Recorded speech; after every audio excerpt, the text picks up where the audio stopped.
Irmãos, abramos nossas Bíblias na primeira epístola de Paulo aos Coríntios, 1 aos Coríntios, capítulo 10. E vamos ler com muita atenção e cuidado os 13 primeiros versos. 1 aos Coríntios 10. Ora, irmãos, não quero que ignoreis que nossos pais estiveram todos sob a nuvem, e todos passaram pelo mar, tendo sido todos batizados, assim na nuvem como no mar, com respeito a Moisés. Todos eles comeram de um só manjar espiritual e beberam da mesma fonte espiritual, porque bebiam de uma pedra espiritual que os seguia, e a pedra era Cristo. Entretanto, Deus não se agradou da maioria deles, razão por que ficaram prostrados no deserto. Ora, estas coisas se tornaram exemplos para nós, a fim de que não cobicemos as coisas más como eles cobiçaram. Não vos façais, pois, idólatras, como alguns deles, porquanto está escrito: o povo assentou-se para comer e beber e levantou-se para divertir-se. E não pratiquemos imoralidade, como alguns deles o fizeram, e caíram num só dia 23.000. Não ponhamos o Senhor à prova, como alguns deles já fizeram, e pereceram pelas mordeduras das serpentes. Nem murmureis, como alguns deles murmuraram, e foram destruídos pelo exterminador. Estas coisas lhes sobrevieram como exemplos e foram escritas para advertência nossa, de nós outros, sobre quem os fins dos séculos têm chegado. Aquele, pois, que pensa estar em pé, veja que não caia. Não vos sobreveio tentação ou provação que não fosse humana, mas Deus é fiel e não permitirá que sejais tentados ou provados além das vossas forças. Pelo contrário, juntamente com a tentação, vos proverá livramento, de sorte que a possais suportar. Vamos orar.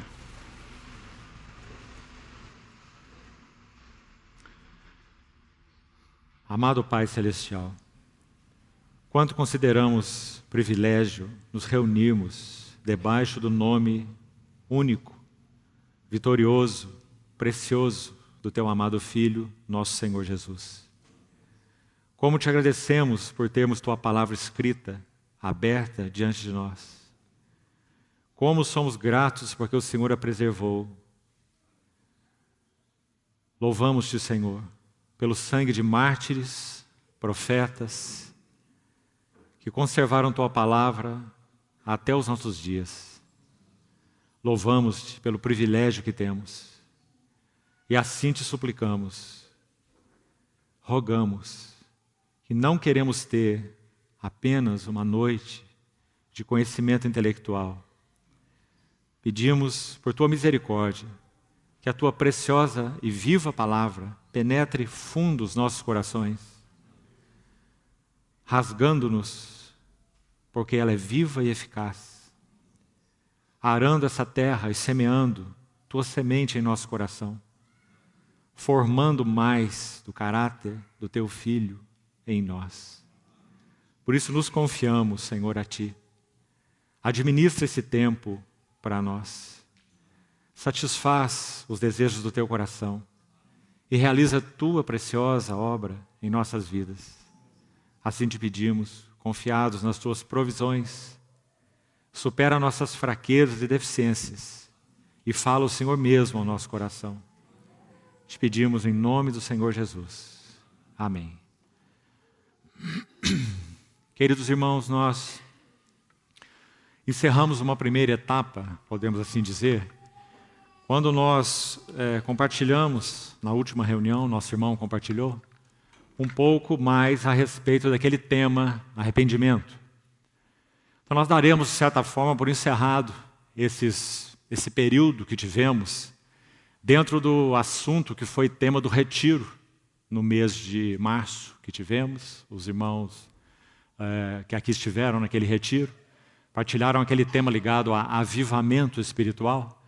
E muitos desdobramentos desse tema se seguiram nas quartas-feiras.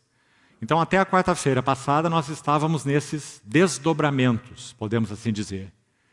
Mas encerramos na quarta-feira.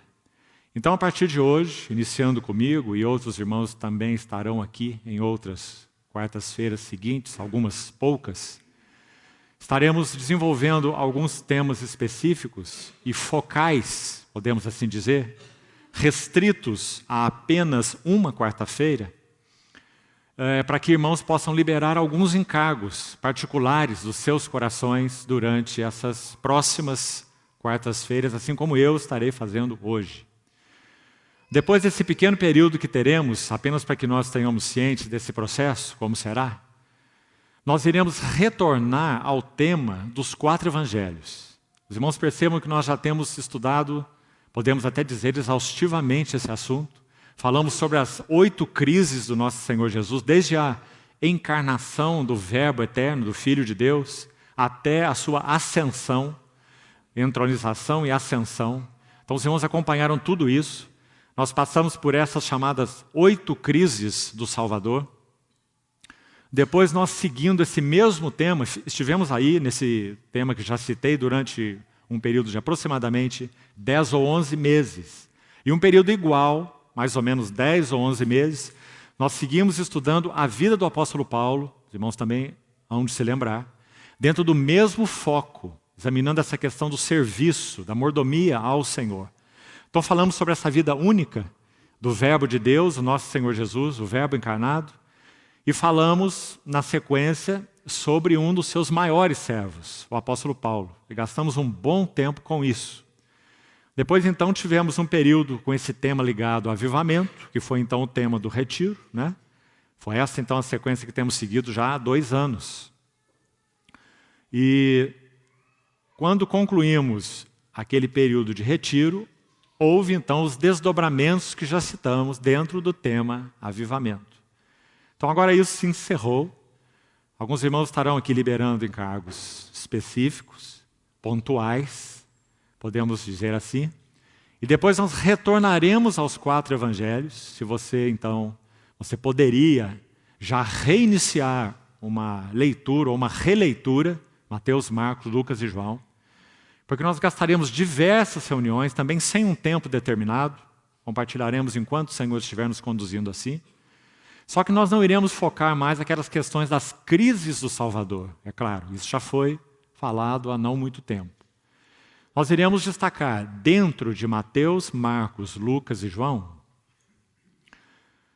passagens e textos desses evangelhos que dizem de respeito à pessoa e obra do nosso Senhor na sua relação com diversos grupos de pessoas. Então, por exemplo, em Mateus nós iremos focar o Sermão do Monte, um dos textos mais importantes do Evangelho de Mateus, Mateus 5, 6 e 7. O que esse chamado Sermão do Monte realmente quer nos ensinar em termos de princípios espirituais. Depois iremos a Mateus 13 falar sobre as parábolas do reino, aquelas 7 parábolas, só para pontuar alguma coisa para os irmãos terem ideia do que faremos. Não será um estudo passo a passo, capítulo por capítulo de cada evangelho, não será assim. Nós iremos tomar os 4 evangelhos, iremos destacar passagens centrais de cada um dos 4 evangelhos. Compreenderam isso? Então nós queremos sugerir aos irmãos que tenham a liberdade de externarem convites pessoais a diversas pessoas que os irmãos entenderem da parte do Senhor, orando por elas, que queiram então ouvir a respeito dos evangelhos e da pessoa e obra do Senhor, porque nós teremos tempos imensamente, se é que podemos chamar assim, acho que sim, evangelísticos, porque nós iremos tratar desse tema dos toques do Senhor nesses diversos grupos de pessoas. Seus discípulos como um todo, como é o caso do Sermão do Monte. Depois, o grupo particular de pessoas, vários, em Mateus, Marcos, Lucas e João. Então, esses encontros, palavras e toques. Algumas curas em João, por exemplo, a cura do cego de nascença em João 9, é uma maravilhosa passagem, cheia de princípios espirituais. Só um exemplo entre tantos que nós estaremos então abordando durante alguns bons meses. Creio que o Senhor nos enriquecerá, aqueles que já confessaram publicamente o nome do Senhor e se batizaram e têm uma realidade de vida com o Senhor. Seremos todos, cremos, profundamente enriquecidos em retornarmos a isso. E também os irmãos tenham a liberdade de orar por outras pessoas. Certamente você tem outras pessoas, parentes, amigos, vizinhos, etc., filho, cônjuge até, não é? Que ainda não conhece o Senhor de uma maneira viva e pessoal. Então, traga-o para que possa ouvir a palavra durante essas quartas-feiras e meses que nós teremos em torno desse assunto. Vamos orar sobre isso todos, como igreja. Vamos orar por esse tempo que teremos. Vamos orar pelas pessoas que estarão aqui, que o Senhor aprouver trazer aqui. Então, que o Senhor possa cumprir seu propósito durante esse tempo que em breve iniciaremos. Amém? Vamos então voltar para a passagem que acabamos de ler, 1 Coríntios capítulo 10.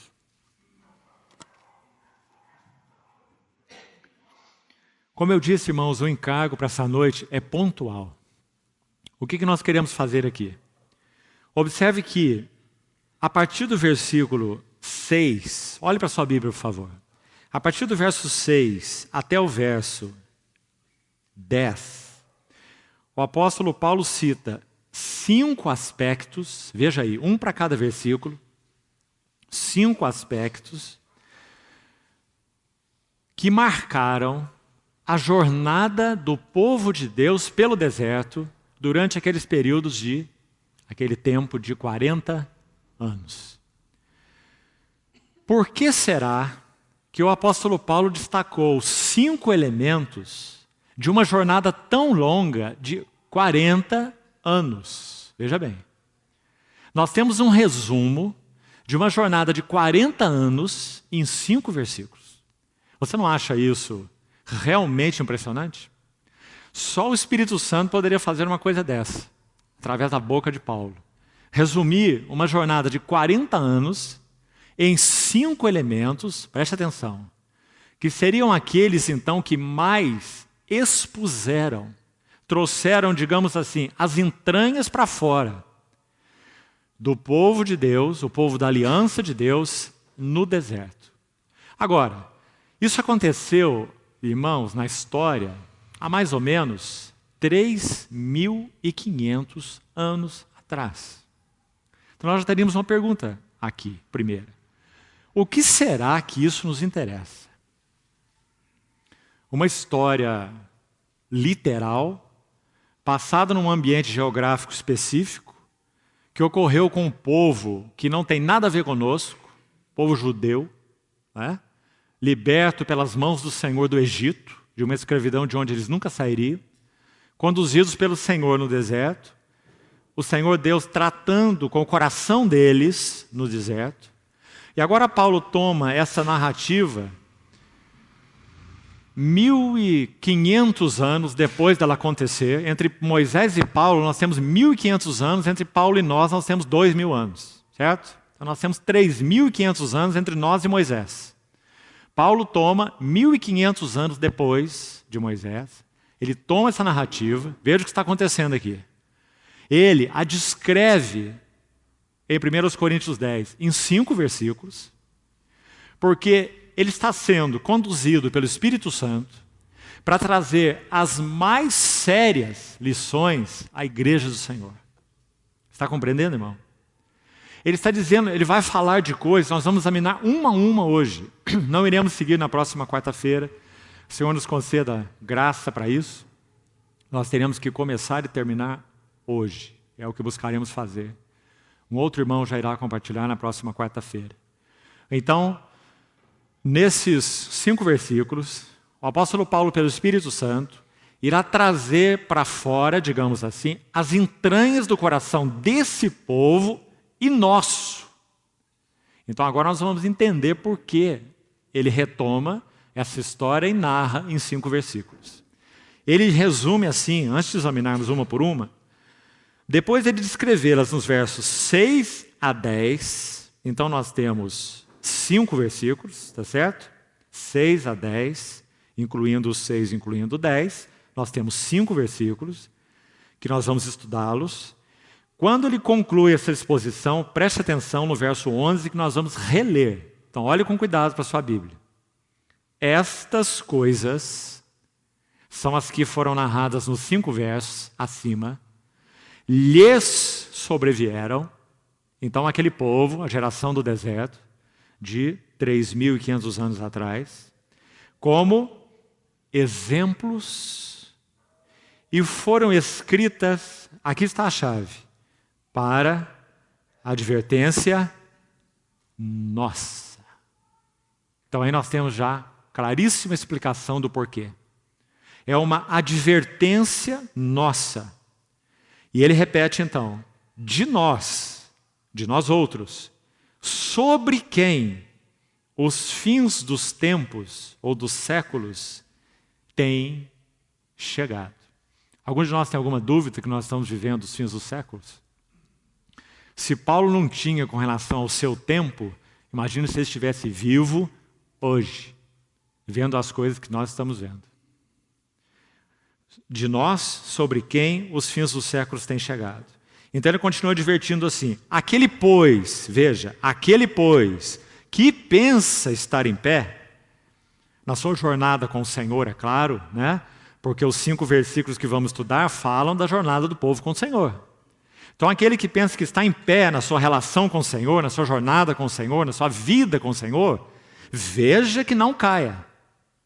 Então ele conclui com o verso 13, não vos sobreveio uma provação, tudo isso que aconteceu com o povo narrado nesses 5 versículos foram provações. Aliás, provações nas quais eles não passaram. Eles foram desaprovados, né? Por causa então da obstinação, dureza, malignidade dos seus corações, aquilo que o Senhor quis trazer à luz enquanto tratava com eles, como tem sido igualmente nas nossas vidas. Nós, povo do Senhor. Então ele vai concluir de uma maneira muito bonita assim, verso 13. Não vos sobreveio nenhuma provação ou tentação que não fosse humana, ou seja, dentro da capacidade do homem. Mas, aqui essa linda frase, Deus é fiel. Fiel a si mesmo, fiel ao seu nome, fiel ao seu testemunho, fiel à sua aliança, fiel à sua igreja, fiel a cada um de nós. Nós somos dele. Ele é nosso amado e nós somos seus amados. Então ele é fiel, veja aí, e não permitirá. Irmão, não é um versículo maravilhoso e de imenso consolo para nós? Não há absolutamente nada que nós, agora observe esse nós, viu? Com muita atenção, porque Paulo está falando daqueles que pertencem ao Senhor Jesus, né? Os que creem nele, por sua graça, porque ele nos buscou, nos amou, nos salvou. Então ele não permitirá que sejais provados além das vossas forças. Pelo contrário, juntamente com a tentação, lembre-se que essa palavra também significa provação, né? Ele vos proverá livramento. E o interessante aqui sobre esse tipo de livramento que é mencionado aqui, que não é um livramento assim, nós estamos aqui na provação, né? Estamos sendo provados, a provação está sobre nós, Deus é fiel, não vai permitir que nós sejamos provados além das nossas forças. E vai chegar um momento que Ele vai nos tirar da provação. Não é exatamente isso que Paulo está dizendo, não. Ele está dizendo que nessa provação, por causa da fidelidade dele, olha aí, juntamente com a provação, Ele vos dará, ou proverá, melhor, né? Proverá livramento de sorte que a possais suportar. Então significa que se nós tivermos que viver, e teremos, de modo geral falando, uma vida em prova, até que o nosso Senhor Jesus venha, então nós temos que estar certos de 2 coisas, que se interrelacionam, né? São na verdade uma só. Deus é fiel. E relacionado a essa verdade maravilhosa, Ele não permitirá. Irmãos, e se Ele não permite, ninguém permite. Nenhum anjo, nenhum demônio, nenhuma criatura. Se Ele não permite. Ele não permitirá que sejais provados além das vossas forças. Mas juntamente com a provação vos dará livramento, para que a possais suportar. É um livramento na provação. Não é um livramento da provação. Isso faz muita diferença em nossas vidas, não é? Então, os irmãos, vejam que nós já compartilhamos o final do texto. Versos 10, ou melhor, 11, 12 e 13, para nós entendermos por que Paulo escreve os 5 versículos que nós temos ali acima, né? Para a advertência nossa. Então agora, se nós falamos dos versos 11, 12 e 13, nós precisamos de uma pequena palavra sobre os versos 1, 2, 3, 4. Para então nós ficarmos só com os 5 que nós queremos estudar, que vai de 6 a 10, né? Que é nosso tema. Então uma palavrinha sobre os versos 1 a 5, na verdade. O que nós temos de mais importante aqui? O sentido que Paulo dá à jornada daquele povo com Deus é um sentido espiritual. Então eu gostaria que você notasse aí, preste atenção, olha aí para a sua Bíblia. Verso 3. Todos eles comeram de um só manjar, o quê? Que tipo de manjar era esse? Espiritual. Mas nós sabemos que aquele povo foi sustentado no deserto com o quê? Maná. E o maná era um pão, estritamente falando. O maná era um pão espiritual ou era um pão literal? Literal. Não é? Eles colhiam aquele pão, o Êxodo diz que era como uma geada fina sobre a relva, como bolos. Não é? E eles se alimentavam daquele pão todos os dias. Nem podiam deixar de um dia para outro. Não é? Então era um pão literal, um pão material, um pão físico mesmo, para alimentar os corpos. Agora, o nosso Senhor Jesus, quando fala deste pão em João 6, ele diz assim, escute com atenção, João capítulo 6, vossos pais comeram maná no deserto e morreram. Eu sou, olha as palavras do nosso Senhor Jesus, eu sou o verdadeiro pão que desceu do céu, quem de mim se alimenta, por mim viverá. O que o Senhor está dizendo com essas palavras? Eu sou um manjar espiritual. Aliás, eu sou o único. Porque ele diz, vossos pais comeram maná no deserto e morreram. Eu sou o verdadeiro, ou o pão do céu que tem realidade. É isso que João quer dizer com a palavra verdadeiro. João usa em verdade, em verdade, em verdade, em verdade, não é? Em verdade vos digo, na boca do nosso Senhor Jesus, muitas vezes. E o termo significa, em realidade, em realidade. Ele está dizendo, eu sou a realidade de tudo que Gênesis a Malaquias está escrito. Tudo que Moisés e os profetas disseram, eu sou a realidade final, absoluta, completa. Não é? Então Paulo vai dizer para nós que quando aquele povo jornadeava com Deus no deserto, aquilo que Deus fez com eles, literalmente, era, escute agora com atenção isso, figura de realidades espirituais. Então quando o Senhor deu para eles um manjar literal, que era o maná, maná no hebraico significa, o que é isto? Porque quando eles viram aquela coisa sobre a relva, eles fizeram essa pergunta, o que é isto? Então eles chamaram aquele alimento maná, porque maná significa o que é isto. Eles não sabiam o que era, né? Era com aquilo que o Senhor iria sustentá-los durante aquela jornada. Então, Paulo vai nos dizer nesse texto, os 5 primeiros versículos, que embora a água que saiu da rocha era água literal para matar a sede deles, o pão que caiu do céu, que eles comiam, aqueles bolozinhos, aqueles como a fina geada sobre a relva, o maná, literal, também era uma figura de uma realidade espiritual. Em outras palavras, o Senhor está dizendo, vocês são meu povo. Se viverem numa relação acertada comigo, eu serei tudo que vocês carecem e precisam. Eu serei a vossa plena satisfação. Mas se a relação de vocês comigo estiver inadequada, então vocês não terão realização e satisfação em nada mais. E foi isso que aconteceu com o povo no deserto, infelizmente. Eles não estabeleceram uma relação concreta, robusta com Deus. Pelo contrário, o que nós vemos aí nos versos 6 a 10 deixa isso muito claro, né? E já vamos a eles agora mesmo. Continue observando a ênfase sobre o que é espiritual, para completar essa introdução aqui. Verso 3, então, eles comeram de um manjar espiritual. Nós poderíamos perguntar, mas não foi exatamente assim, né? Como eu disse, o manjar foi literal, era o maná que eles comiam. Porque o Senhor estava, através de algo literal, buscando ensinar a eles ou introduzi-los em uma realidade espiritual. Claro, Deus é espírito e importa que os seus adoradores, aqueles que o servem, que têm comunhão com Ele, né? Seus adoradores o adorem em espírito e em realidade. Né? Através do maná, o Senhor ia realizar algo neles. Eles vieram de onde, irmãos? Do Egito. O que eles comiam no Egito? O que diz a Bíblia? Os alhos silvestres, as cebolas, os peixes, né? Como já falamos outras vezes, é interessante que tudo que tinha no Egito era fedorento, né? E era ali que eles matavam os seus apetites. E quando foram para o deserto, eles tinham saudade de tudo que era fedorento, né? O alho, a cebola, o peixe, né? E o Senhor deu para eles maná no deserto. Ou seja, é uma mudança dietética imensa, não é?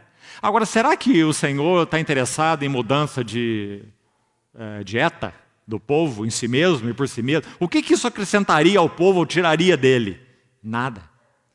Mas quando o Senhor, dando esse maná do céu, alimentasse o povo com maná do céu, então algo do coração deles seria exposto. O que seria exposto? Eles teriam saudades do Egito, de onde saíram. Então não é questão de saudade de alho, de cebola e etc. É saudade do que eles tinham no Egito. Que não era uma relação com Deus.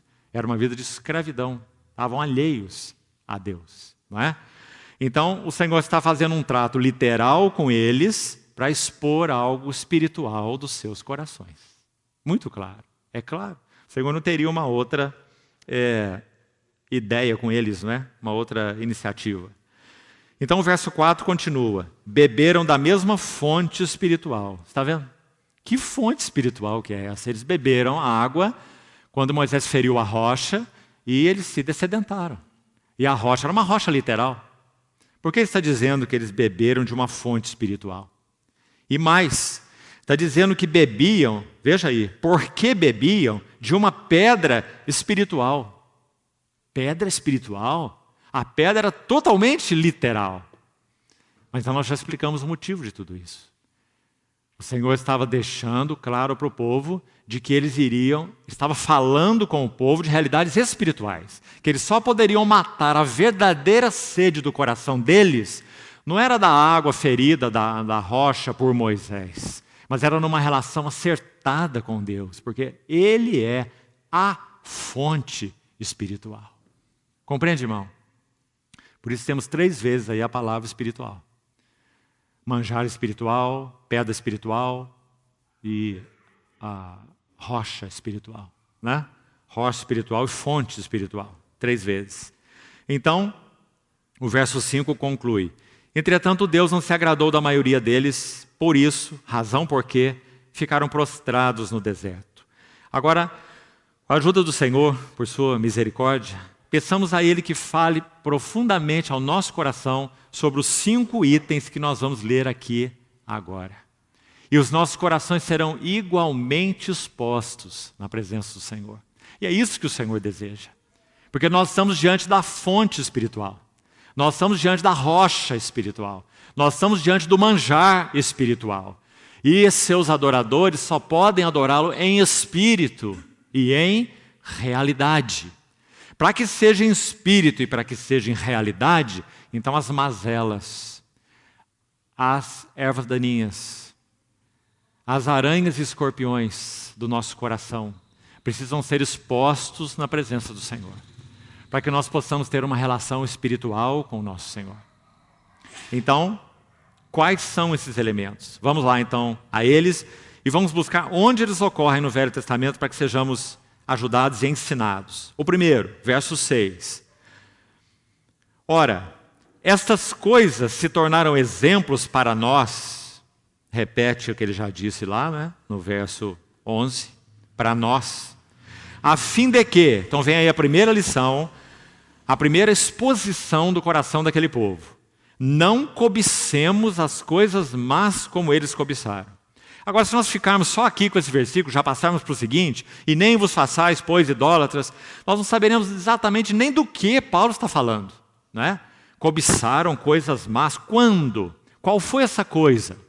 Então, vamos lá para o texto. Quando foi que eles cobiçaram coisas más e de onde Paulo está tirando essa narrativa?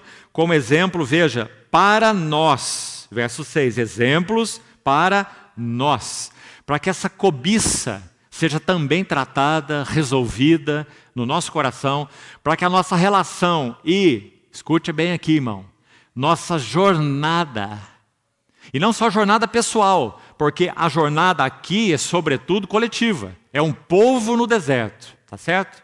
Então, para que a nossa jornada com Deus prossiga bem, para que nós possamos ser um povo que avança na nossa vida pessoal, na nossa vida conjugal, na nossa vida familiar, na vida da Assembleia do Senhor, como testemunho do Senhor nessa cidade, né? Avanço na nossa jornada espiritual. Então, o primeiro elemento exposto foi essa questão da cobiça do coração. Não cobicemos coisas más como eles cobiçaram. O texto que narra essa cobiça. Vamos lá, rapidamente. Números capítulo 11. Abra, por favor. Você pode deixar aí sempre marcado o texto de Coríntios 10, que vamos voltar a ele em todo momento. O texto a que Paulo se refere, dessa cobiça de coisas más, é muito instrutivo. Vamos então olhar com atenção. Números, capítulo 11. Vamos direto aos versos 4 a 6 para ganharmos tempo. Números 11.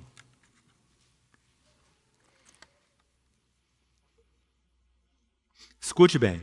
E o populacho que estava no meio deles, o povo jornadeando no deserto, veio a ter grande desejo, cobiça, das comidas dos egípcios, pelo que os filhos de Israel tornaram a chorar.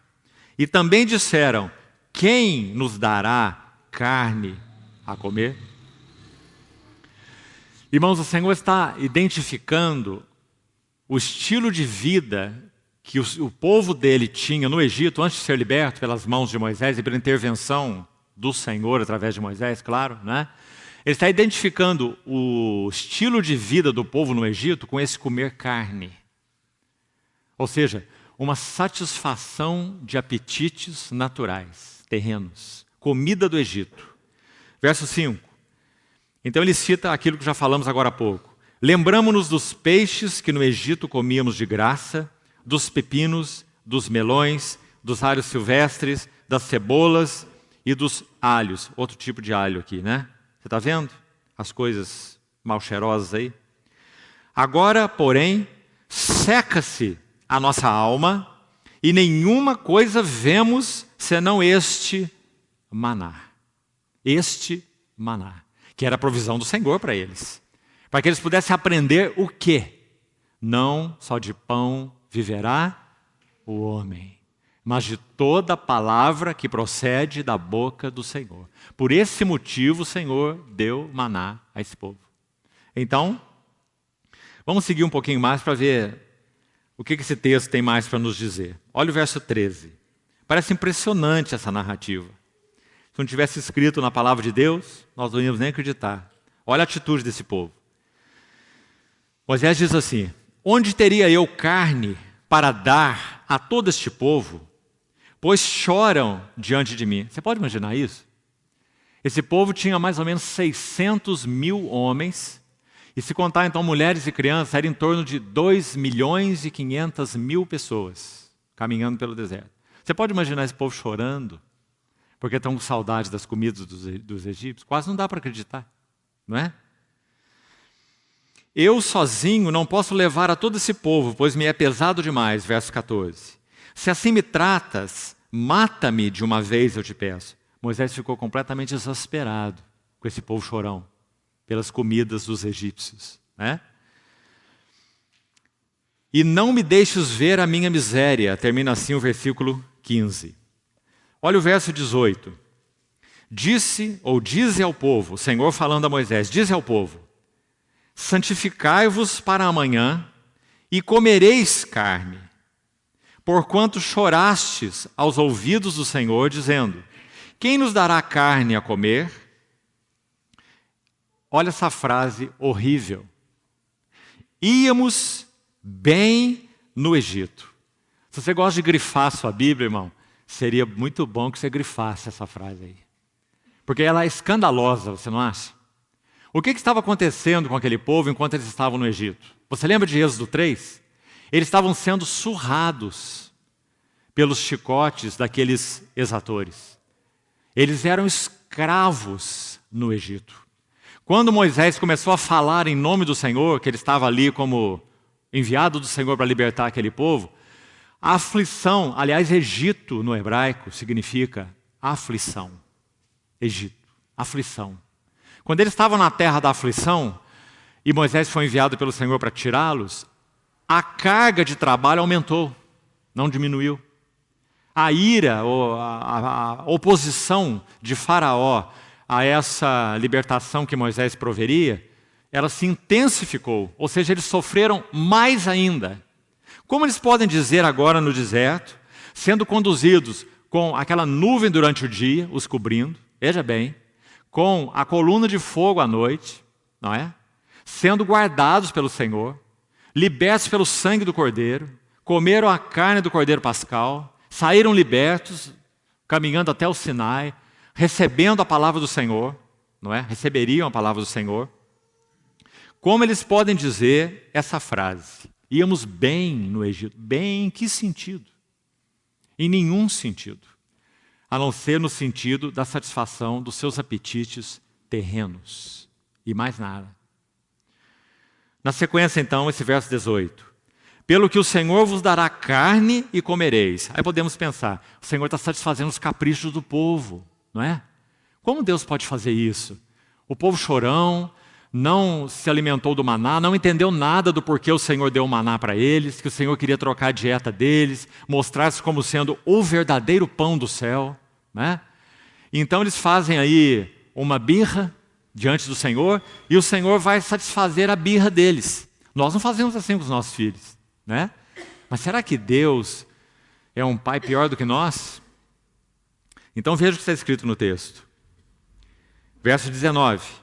Não comereis um dia, nem 2 dias, nem 5, nem 10, nem 20, mas um mês inteiro. Podemos pensar, mas que coisa que o Senhor está querendo ensinar aqui para esse povo birrento, não é? Comendo carne 1 mês, até sair pelos narizes. Verso 20. Até que vos enfastieis dela. Então, porquanto rejeitastes ao Senhor. Não é rejeitastes o maná. Você está vendo, irmão, a diferença? É rejeitastes o Senhor. Porque o Senhor, quando deu o maná, repetindo isso mais uma vez, Ele estava desconectando o coração do povo do Egito. Ou daqueles apetites baixos, apetites terrenos, egípcios. Por isso o Senhor deu o maná. Em outras palavras, Paulo está chamando nesse texto, o maná, nós já vimos de manjar espiritual. Então nós já falamos por quê? Porque o Senhor queria ensinar esse povo em uma dieta espiritual. Que dieta? Podemos dizer, irmãos, com toda a reverência, mas também com verdade. Eles iriam comer uma dieta de Cristo, uma dieta de Deus. Eles seriam realmente satisfeitos por essa relação e por essa comunhão com Deus. O apetite deles deixaria de ser governante. Alho, cebola, pepino, melão, peixe. Eles estariam muito bem com o maná, pelo tempo que fosse necessário. Porque eles estariam muito melhor com Deus mesmo. Nosso Senhor Jesus, quando foi tentado no deserto, pelo diabo, primeira tentação, manda que essas pedras se transformem em pães. Não é? Que nosso Senhor Jesus disse, não só de pão viverá o homem, não só de pão, porque nós precisamos viver de pão também, somos homens, não somos anjos, né? Mas não só de pão vive o homem, mas sim de toda palavra que procede da boca de Deus. Disso, acrescenta o livro de Deuteronômio, disso viverá o homem. Então, irmãos, do que nós vivemos? Nós vivemos da palavra de Deus. E para o sustento do nosso corpo físico, nós vivemos do pão. Agora, qual é o mais importante? Do que realmente vivemos? O que realmente nos sustenta? O nosso Senhor ficou sem pão 40 dias. E do que ele foi sustentado? Qual foi sua resposta para o inimigo? Não só de pão vive o homem, mas de toda palavra que procede da boca de Deus. Disso vive o homem. É maravilhoso, irmão. Era isso que o Senhor queria ensinar para esse povo. E quer ensinar para nós. Mas quão débeis nós somos para aprender essas lições. Não é? Porque nós tendemos a viver de tantas coisas. Vivemos disso, vivemos daquilo, vivemos de glória, vivemos de fama, vivemos de poder, vivemos de sucesso, vivemos de honra, vivemos de coisas, vivemos disso, vivemos daquilo. Não é? E o Senhor queria ensinar aquele povo a viver dele. Assim como Ele quer nos ensinar a viver dele. Então, aí está a primeira grande, tremenda lição. Sabe o que nós precisamos agora? Ir ao livro dos Salmos. Abra, por favor. Salmo 106. Que maravilhosa unidade a Bíblia tem. Aliás, não há nenhum livro como ela, não é? Veja o que o salmista está falando na recordação dessa caminhada do povo de Deus no deserto, não é? Com o Senhor. Agora no livro de Salmos, tão distante do livro de Números e tão distante do livro de Coríntios, de Paulo, né? O livro de Salmos está recordando essa jornada. E olha o que ele diz. Salmo 106, verso 13. Está falando do povo em relação a Deus, veja. Cedo, porém, se esqueceram das suas obras. Que obras? Se você ler os versos anteriores, olha lá o verso 7. Nossos pais no Egito não atentaram às tuas maravilhas, nem se lembraram da multidão das suas misericórdias, foram rebeldes junto ao mar, o mar vermelho. Está vendo aí? Verso 7 do Salmo 106. Verso 9 diz que o Senhor repreendeu o mar vermelho, fez esse povo passar pelos abismos como por um deserto. As maravilhosas ações de Deus para com esse povo. Aí diz o verso 13. Cedo, porém, assim é nosso coração, irmãos. Cedo, porém, se esqueceram das suas obras e não lhe aguardaram os desígnios. Agora, olha o 14. Entregaram-se à cobiça no deserto.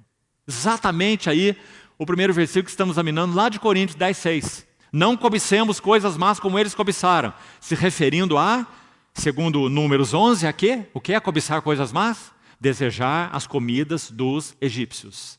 E não se contentarem com o pão que descia do céu. Figura do próprio Cristo. Não é?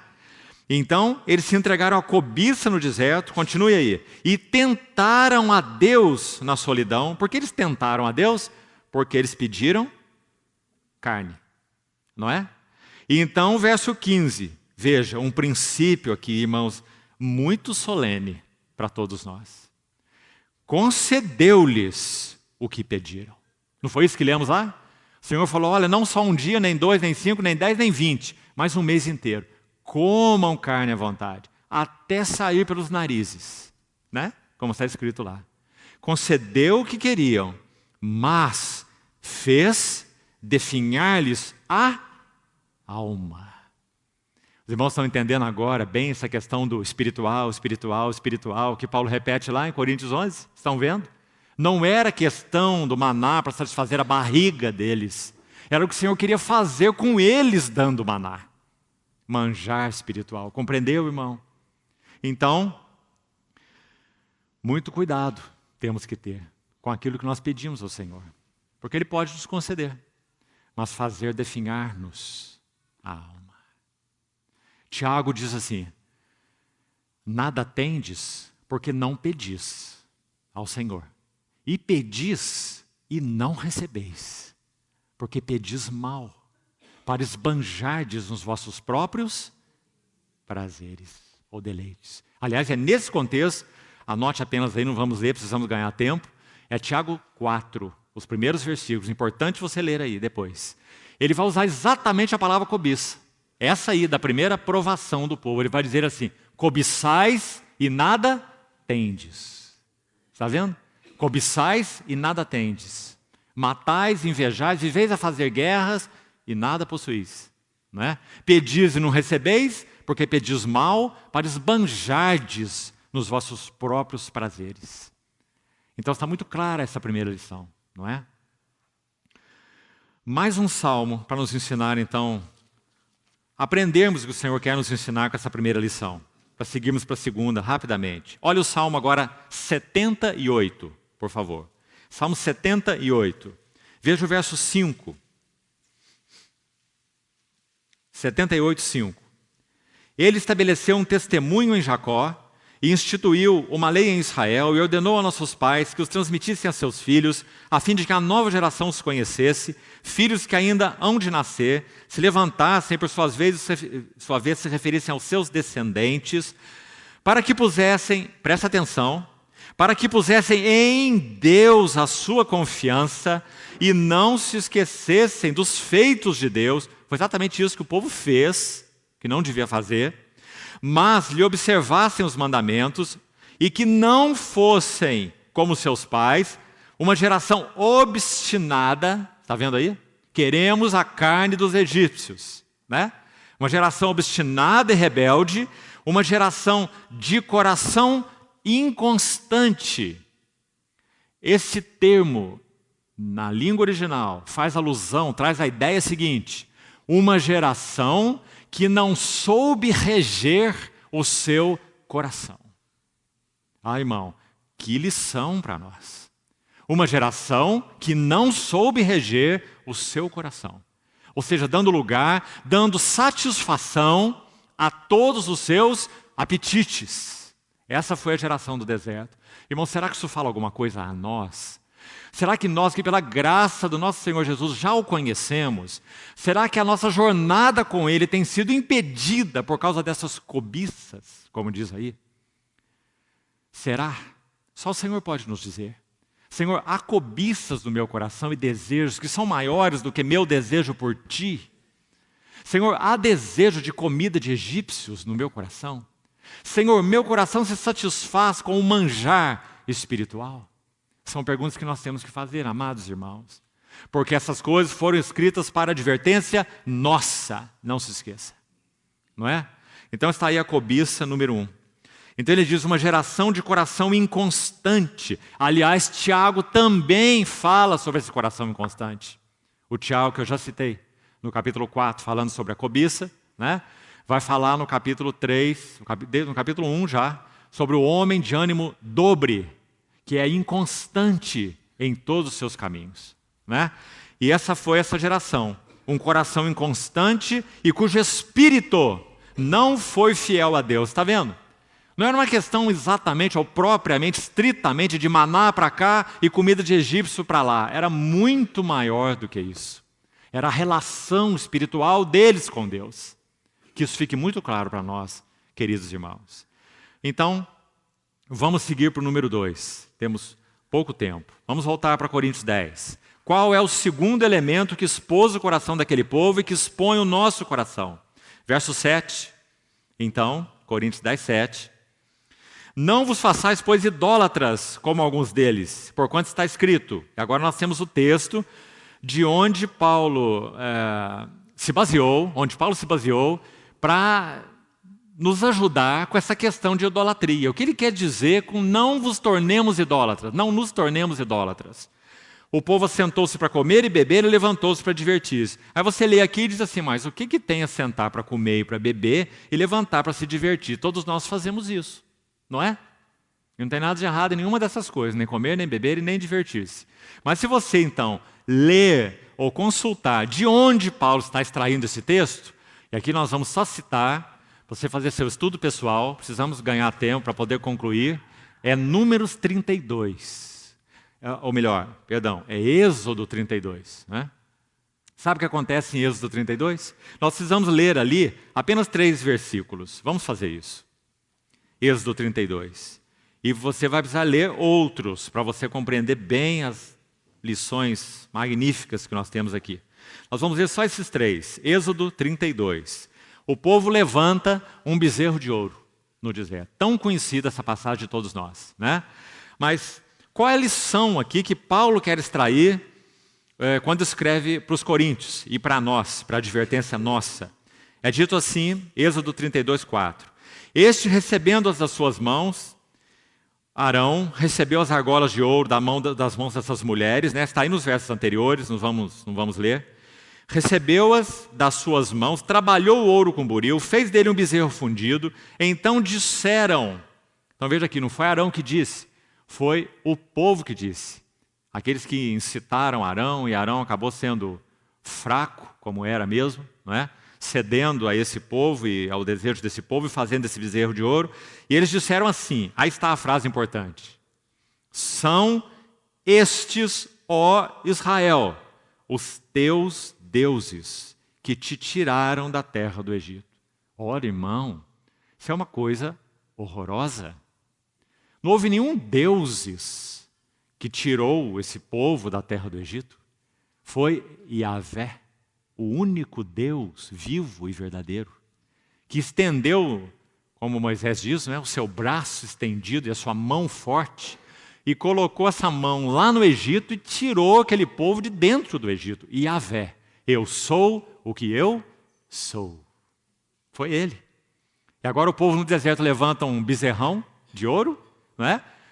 E come e bebe, por isso Paulo disse lá, o povo comeu, bebeu e levantou-se para divertir. Sabe o que isso significa? Orgia.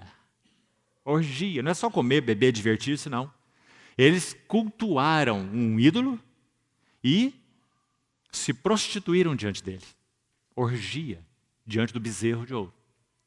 Em outras palavras, idolatria. Então Paulo diz, não vos façais, pois, idólatras como eles. Aí nós podíamos perguntar, mas nós, os coríntios, a igreja de Deus, será que nós podemos nos fazer idólatras? Sim, amados irmãos. Qualquer coisa, ou qualquer pessoa, que de alguma maneira nós olhemos para eles, para coisas ou pessoas, e digamos, são estes, isso é idolatria. Compreendeu? Porque o Senhor é nosso único Deus da aliança, nosso único libertador, nossa única provisão, nosso único amado de nossas almas. Não tem os são estes.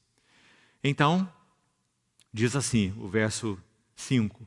Arão, vendo isso, edificou um altar diante dele. Está vendo o que isso significa? Adoração. Altar. E apregoaram, dizendo, amanhã será, outra frase terrível aqui, festa ao Senhor. O Senhor não tem nada a ver com o que está acontecendo aqui. Não é? Festa ao Senhor. Imagine, irmão, o engano do coração desse povo. Será, querido irmão, que isso tem sido assim conosco? Será que nós temos deixado que o nosso coração se envolva com deuses, entre aspas, ou com ídolos? E estamos celebrando festa ao Senhor nessa mistura. E aí, olha o verso 6. No dia seguinte, madrugaram, ofereceram holocaustos e trouxeram ofertas pacíficas. E agora olha aí para a sua Bíblia, bastante atenção. E o povo assentou-se para comer e beber e levantou-se para divertir-se. Exatamente o texto que Paulo usou em Coríntios 10. Não é? Então, idolatria significa que aquele povo buscou uma direção visível e palpável, uma condução visível e palpável. Amados irmãos, apliquemos para nós, porque os textos foram escritos para advertência nossa, de nós sobre quem os fins dos séculos têm chegado. Como que nós poderemos nos tornar idólatras? Se nós estivermos buscando direção e condução visível e palpável. Como que nós buscamos direção para as nossas vidas? Como buscamos condução para as nossas vidas? Irmãos, há muitas portas que se abrem diante de nós. Mas portas não são oportunidades. Portas são testes. Todas as portas que se abrem diante de nós são testes. Cada porta nós temos que levar aos pés do nosso Senhor e perguntar a Ele, Senhor, é tua porta? O Senhor quer que eu entre por ela? Tua vontade está aqui, teu caminho está aqui, é teu isso ou não é teu isso? Irmãos, nós precisamos nos arrepender diante do Senhor, porque nós temos tomado nossas vidas nas nossas próprias mãos. Pense você mesmo com você mesmo. Você ora ao Senhor sobre cada negócio que você faz, cada compra e cada venda. Ora. Você ora ao Senhor se você está precisando trocar de carro. Ora ou não? Você ora para o Senhor quando você vai comprar um sapato. Sabe, tem alguns sapatos que você não devia comprar. Ou será que não tem? Tem, certamente tem. Alguns vestidos também. Quando nós buscamos condução visível e palpável, nós já abandonamos nosso Senhor. Nós não podemos chamá-lo de Senhor, porque Ele é Senhor até um limite, não é? Mas quando nós vamos para o leito de enfermidade, aí nós buscamos o Senhor. E dizemos para Ele, por que, Senhor? Nós quando vamos comprar um sapato, nós não buscamos o Senhor, não é? Então nós não devíamos chamá-lo de Senhor. Ou então vamos chamá-lo de Senhor das coisas grandes. Porque das pequenas resolvemos nós. Não é? Então buscaram direção e buscaram uma condução visível e palpável. Aquele bezerro. Porque Moisés e Deus estavam no monte. Então, já está atrasado demais, é muito tempo, esse Moisés deve ter morrido por lá. Vamos dar um jeito na nossa vida, levantar deuses e vamos seguir o nosso caminho. Compreende, irmão? Não tiveram nem espera. Olha as palavras difíceis para nós, que entram aí no nosso ouvido atravessadas. Não sabiam o que é esperar em Deus. Não sabe? Crianças não sabem esperar. Ai de você se falar para o seu filho o que ele vai ganhar 25 de dezembro de 2019. Você não vai dormir mais nenhuma noite. Não é? Porque criança não sabe esperar. Eles não esperaram em Deus. E eles não dependeram de Deus. Espera, dependência. São palavras que entram atravessadas no nosso ouvido. Porque nós somos realizadores de coisas. Empreendedores. Não é? Não sabemos ouvir o Senhor, nem esperar no Senhor e nem depender do Senhor. E foi isso que aconteceu aqui. Não esperaram, não dependeram, não ouviram. Idólatras. Não esperar é ser idólatra. Não depender é ser idólatra. Será que entendemos as coisas assim, diante do Senhor? Mas esse é o fato espiritual. Ou não? Vamos para o outro versículo. Verso 8, mais uma lição. E não pratiquemos imoralidade como alguns deles o fizeram e caíram no só dia 23 mil. Já estamos no verso 8. Imoralidade. Agora, como nós temos só 10 minutos, realmente eu vou só citar onde está o texto, não vamos ler nada. Está em Números 25. Registra aí para a sua meditação. Números 25. Leia os versos de 1 a 18. E você vai ver que imoralidade é essa que eles cometeram. Eles se contaminaram com moabitas. Números 25. Quem sabe no domingo pela manhã, que nós nos reunimos para partilhar com mais calma, outros irmãos possam voltar a esses tópicos e desenvolvê-los mais do que nós estamos fazendo nessa noite, por causa da limitação do nosso tempo, tá certo? Então a imoralidade foi a sua corrupção, a sua aliança com moabitas. Lembre-se que Moabe na Bíblia é uma figura da carne. Alianças carnais, né?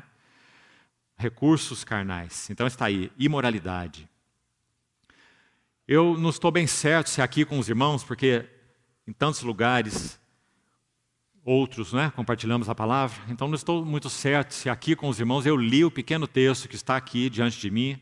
Se li, não será demais lê-lo de novo. Então eu queria que você escutasse com atenção esse assunto da imoralidade. Não pratiquemos imoralidade. Um servo do Senhor que viveu no século XVII durante um movimento chamado puritano, um homem de Deus que viveu uma vida linda diante do Senhor, chamado Thomas Fuller. Ele escreve algo que realmente é de ajuda para nós, sobre essa questão de imoralidade, falando em termos gerais. Olha o que ele escreve, escute com atenção. Faz mais de 20 anos que eu ouvi uma piada profana, e eu ainda me lembro dela. Mas quantas passagens piedosas que eu li muito tempo depois, e eu já me esqueci completamente. Parece que a minha alma é como um lago sujo, onde os peixes morrem cedo, mas as rãs têm vida longa. Espero que você entenda o que ele está querendo dizer com essa analogia. Lago sujo, peixes morrem cedo, mas rãs têm vida longa. Se referindo àquilo que é impuro, inadequado. Então ele ora assim: Senhor, retira da minha lembrança essa piada profana, que não fique dela nenhuma letra para trás, a fim de que a minha corrupção não a procure novamente. E, Senhor, sinta-se à vontade para escrever em meu coração algumas reflexões piedosas no lugar dela. E permite, Senhor, que eu tenha todo o cuidado no futuro de não aceitar o que eu tenho tanta dificuldade de banir. Não aceitar o que eu tenho tanta dificuldade de banir. Não pratiquemos imoralidade como alguns deles, diz o texto. Amados irmãos, sondemos os nossos corações, que não sejamos envolvidos por nada que ofenda ao Espírito Santo em nossos corações. Imoralidade, em todas as esferas que isso possa implicar. Seja na esfera dos olhos, na esfera dos ouvidos. Vivemos nessa geração midiática, que saibamos guardar os nossos corações. Não pratiquemos imoralidade, como alguns deles. Números 25, a corrupção com os moabitas. A penúltima, está aí no verso 9, vamos concluindo. Não ponhamos o Senhor à prova. Quando que eles puseram o Senhor à prova? Aí diz, alguns deles já fizeram, pereceram pelas mordeduras das serpentes. Então nós sabemos exatamente onde isso está. É em Números, capítulo 21, para o seu registro aí. E deixemos para entrar em mais detalhes no domingo pela manhã. Puseram o Senhor à prova, conforme narrado em Números 21. O que aconteceu em Números 21? Vou citar para você ter o registro aí. Impaciência. O povo, é dito claramente em Números, se tornou impaciente no caminho. Irmãos, eles estavam sendo conduzidos pelo próprio Senhor, tratados pelo próprio Senhor, mas eles se tornaram impacientes no caminho. Também a questão do maná, à questão do maná se refere essa passagem. Nossa alma já está enjoada, já temos fastio desse pão vil, assim disseram, né? Nada foi alcançado no coração daquele povo em 40 anos. Agora, para ilustrarmos só, também bem rápido, abra por favor Êxodo 17. Êxodo 17. Olha a dificuldade desse povo, não é diferente conosco, que o Senhor nos ajude e sejamos realmente ajudados por esse texto de Coríntios 10, nessas esferas aí, nessas áreas que estamos compartilhando. Olha o que é dito em Êxodo 17 sobre o coração e a atitude desse povo. Êxodo 17, vamos selecionar aqui os versos 3, Êxodo 17, 3, vamos começar daí. Tendo aí o povo sede de água, murmurou contra Moisés e disse: por que nos fizeste subir do Egito? Aqui queria que você guardasse essa frase. Por que nos fizeste subir do Egito? Está vendo? Enquanto, irmãos, nós estamos em Êxodo 17, essa frase é até aceitável. Sabe por quê? Porque eles tinham poucos meses de caminhada com o Senhor. Então, tudo iniciando, o povo muito confuso, o que será que está acontecendo? Para onde que vamos? Né? Vamos dar um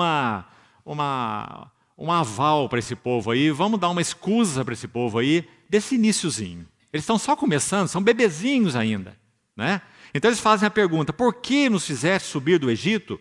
Para nos matardes de sede a nós e nossos filhos e aos nossos rebanhos? Olha a pergunta deles. Sendo que o Senhor tinha dito lá no Egito assim, que ele tinha sido enviado pelo Eu Sou para conduzi-los, para celebrar uma festa ao Senhor no deserto, porque eles eram o povo do Senhor. Vós sereis para mim uma propriedade particular. Ele vai falar logo depois em Êxodo 19. Uma nação santa, um povo separado. Não é? Eles já tinham ouvido isso de Moisés lá no Egito. Então, de alguma forma, eles sabiam o propósito. Mas o coração deles está todo confuso. Porque estão no deserto, não estão mais no Egito, estão morrendo de sede e acham que vão morrer de sede mesmo. Né? Então aí, os irmãos sabem muito bem o que acontece. Moisés fere a rocha, versículo 6. Eis que estarei ali diante de ti sobre a rocha em Horebe, ferirás a rocha e dela sairá água. Verso 6, tá certo? Narrativa que Paulo citou lá em Coríntios, quando ele fala sobre a fonte espiritual. Lembra que nós lemos? Quando ele fala da rocha espiritual, não é? Então está aí a narrativa. Mas o que me interessa aqui no caso específico, para esse momento, é essa pergunta: por que nos fizeste subir do Egito? Está aí, no iniciozinho da jornada. Agora, abra, por favor, Números de novo, rapidamente. Números 21. Sabe quanto tempo eles têm de jornada aqui, irmão? Números 21. Nada menos do que 38 anos já se passaram. 38 anos. E sabe qual é a pergunta que eles têm no coração? Dê uma olhada no verso 5, Números 21, 5. E falou, vamos ver o 4. Então partiram do Monte Or pelo caminho do Mar Vermelho, rodearam a terra de Edom, porém o povo se tornou impaciente no caminho. Exatamente o que lemos, o texto que lemos lá em Coríntios 10, quando fala que eles foram mordidos pelas serpentes. Né? É a esse texto aí que se refere. Por que eles foram mordidos pelas serpentes? Porque eles se tornaram impacientes no caminho. Veja aí, verso 4. E falou contra Deus e contra Moisés. O que eles falaram? Olha aí para a sua Bíblia, irmão. 38 anos depois, qual é a pergunta? Por que nos fizeste subir do Egito? Sabe a conclusão que nós chegamos? Esse povo não andou espiritualmente falando nem um só passo. 38 anos no deserto, sendo cuidados por Deus. A pergunta ainda é a mesma. Por que nos fizeste subir do Egito? Irmão, irmã, você tem essa pergunta no seu coração? Tem? Ou ela já está totalmente respondida? O Egito já está tão longe que nós estamos mal nos lembrando de quando nós estávamos lá. Esse devia ser o nosso coração, não é? Ou será que nós temos ainda a pergunta, por que nos fizeste subir? Nossa alma tem fastio. Será? Do que nós temos saudades? Será que essas saudades são justas, são lícitas? Estava melhor lá? Por que nos fizeste subir do Egito? Para que morramos nesse deserto onde não tem pão nem água? Exatamente o que eles falaram há 38 anos atrás. Então, mais uma lição importante para nós. Pôr o Senhor à prova. Não ponhais o Senhor à prova. Quando o Senhor nos chamou do Egito, nós sabemos muito bem qual foi o propósito. Tratar-nos como filhos e formar o caráter de Cristo em nós. Para que o seu Filho tenha toda a primazia, porque Ele o tem pelos séculos dos séculos. Que Ele o tenha em nossas vidas, agora e para sempre. Por isso nós subimos do Egito. Né? E por último, vamos terminar. O último, Coríntios 10 de novo, para concluirmos. A última exortação aí é o verso 10. Capítulo 10, verso 10. Nem murmureis, como alguns deles murmuraram e foram destruídos pelo exterminador. Os irmãos estão vendo nossas entranhas aí vindo para fora, não é? Olha os elementos que nós citamos aí: cobiça, idolatria, imoralidade, pôr o Senhor à prova e, finalmente, murmuração. Sabe o que Paulo diz escrevendo aos Filipenses? Fazei tudo sem murmuração e nem contendas. Irmãos, nós murmuramos até pelo tipo de dia que estamos tendo. Dia de sol tem sol demais. Dia de chuva tem chuva demais. Dia de calor tem calor demais e dia de frio tem frio demais. Né? Não murmureis como alguns deles murmuraram. Murmuração pelos tratos de Deus. O Senhor trata de maneira especial aquela pessoa. E Ele não me trata assim, como Ele trata aquela outra pessoa. Não é? Murmuração é fruto de descontentamento. Descontentamento é que faz com que a nossa boca profira murmurações. O que o apóstolo Paulo nos ensinou em Filipenses 4:11? Eu aprendi a viver contente em toda e qualquer situação. Na pobreza, na riqueza, na fome, na abundância, na escassez. Tudo posso naquele que me fortalece. Murmuração é fruto de descontentamento. Então não murmureis como alguns deles murmuraram. Já temos que terminar. Eu vou terminar lendo uma outra frase para os irmãos. Um servo do Senhor, um irmão nosso, anônimo, ele escreveu um lindo poema em 1886. É longo, eu só vou ler a primeira estrofe, pequenininha, 5 versos. Ele escreveu esse poema quando ele tinha acabado de perder o seu primeiro filho. Essa é a primeira estrofe, ele diz assim: dás com bondade, e com bondade tiras. Quem conhece o teu coração, ó Deus, pode confiar nas tuas mãos. Moldas o vaso sabiamente, e sabiamente o quebras. Teu é o entender, nosso é o confiar. Você escreveria isso se você perdesse o seu primeiro filho? Dás com bondade, e com bondade tiras. Quem conhece o teu coração, ó Deus, pode confiar nas tuas mãos. Que linda frase, irmão. Moldas o vaso sabiamente, e sabiamente o quebras.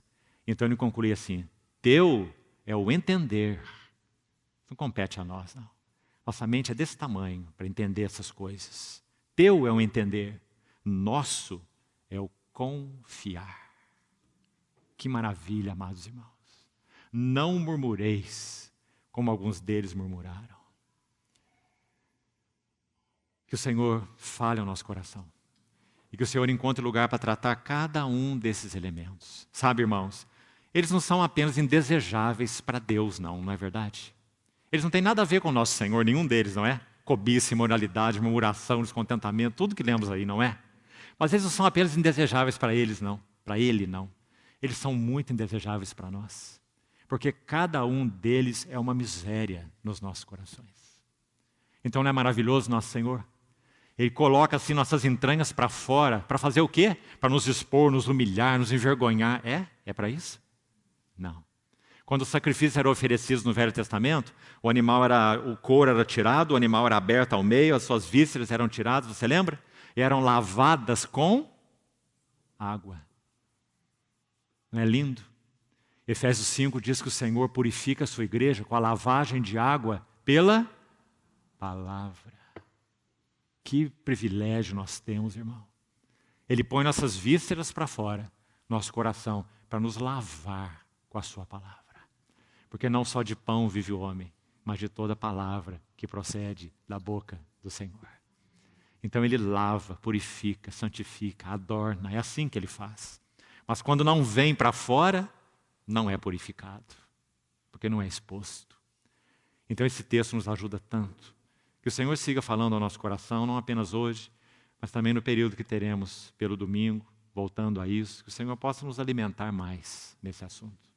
Vamos orar, concluindo. Senhor, nós te agradecemos novamente, porque o Senhor, com tanta bondade, fala ao nosso coração. Nós somos tão seguros, porque nós somos filhos do teu amor, e nada e ninguém nunca nos separará do teu amor, nem nos tirará das tuas mãos. Nós somos teus, amados. Obrigado, Senhor. O Senhor veio nos buscar no Egito. E obrigado porque o Senhor é quem nos tem conduzido nesse deserto. O Senhor tem sido nosso pão. O Senhor tem mudado nosso apetite. Queremos viver de Ti mesmo, Senhor, como nossa fonte espiritual. comer de Ti como nosso manjar espiritual, beber de Ti como nossa rocha espiritual. Senhor, segue falando ao nosso coração e livra-nos de todas essas coisas que são inadequadas para Ti e para nós, que não Te satisfazem e não nos satisfazem. Santifica-nos, Senhor, para Ti. Adorna a Tua noiva, a Tua igreja, para louvor da glória da Tua graça. Em nome do Senhor Jesus oramos. Amém.